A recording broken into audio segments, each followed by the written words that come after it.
Is Dear. I've got a poem about grief today, and it's been a poem that I've struggled to share because it's what the fuck is grief? I don't know if I felt it real. But I was like, if I bring props, it'll be easier. So this poem's a poem called Yellow Shoes. After 16 years, the first thing I noticed was your yellow shoes. Not your face, not your voice, not the outline of a man I was supposed to recognize, but those shoes, loud and sunbright, like something that didn't belong to the moment, like you'd walked out a different life entirely and forgot to change before meeting me. I remember thinking how strange it was that something so small could carry the whole weight of you, that I could look at you and still not know where to begin. So I began there at your feet because it felt safer than your eyes. You told me you were sick, like it was something we could work around, like time was still something we could negotiate with. 5 years, you said. 5 years to learn each other slowly, to stitch something resembling a father and a son out of what was left. But time collapsed in on itself, cruel and quiet, and suddenly it was 3 months.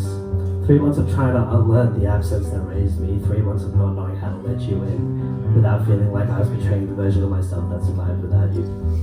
I didn't know how to be open with you. You were a stranger asking for something intimate, something inherited, something I didn't have language for. And I resented you for that. I resented being handed a grief that before I even had a relationship to lose.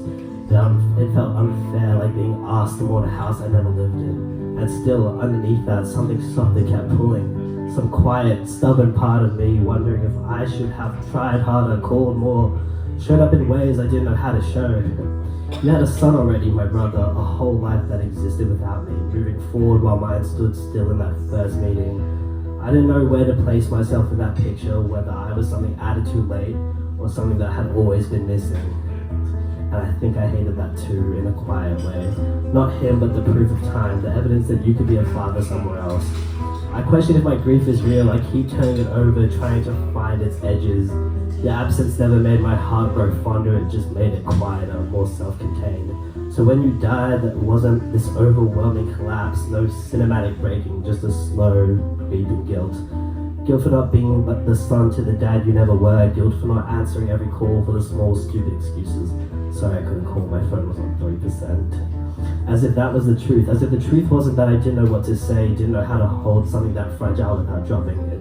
It's funny though, I have my own yellow shoes now. I bought them without thinking. Maybe I thought about it too much. Sometimes I wear them and try to understand you through them, like maybe grief can be learned through imitation. But wearing them hurts, not in a sharp way, nothing that demands attention, but in a dull, persistent way, like a bruise you keep pressing just to check if it's still there. And sometimes I wonder if that was always going to be us, not absence, not presence, just something in between, walking towards each other in shoes that never quite fit.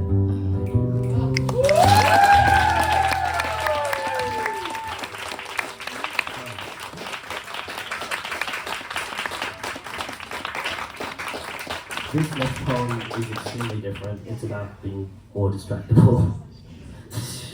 And it's called A Room Full of Butterflies.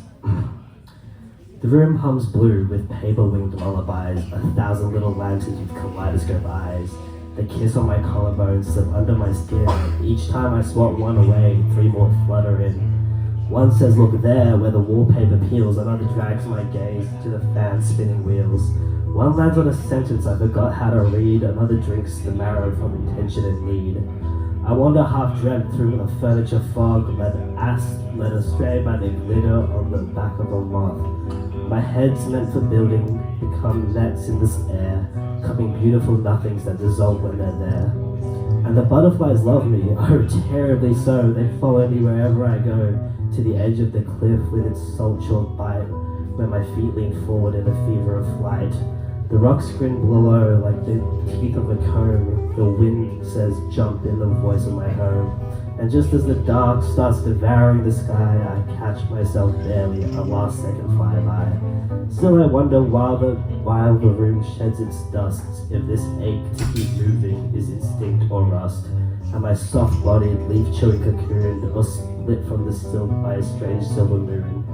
Because some nights I swear I have wings in my spine, wedded unfolding in invisible time. And other nights I crawl through the carpet and gloom, caterpillar lost in a butterfly room. Thank you.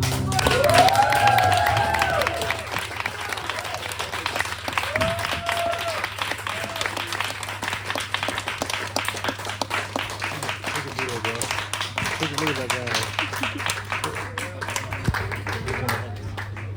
another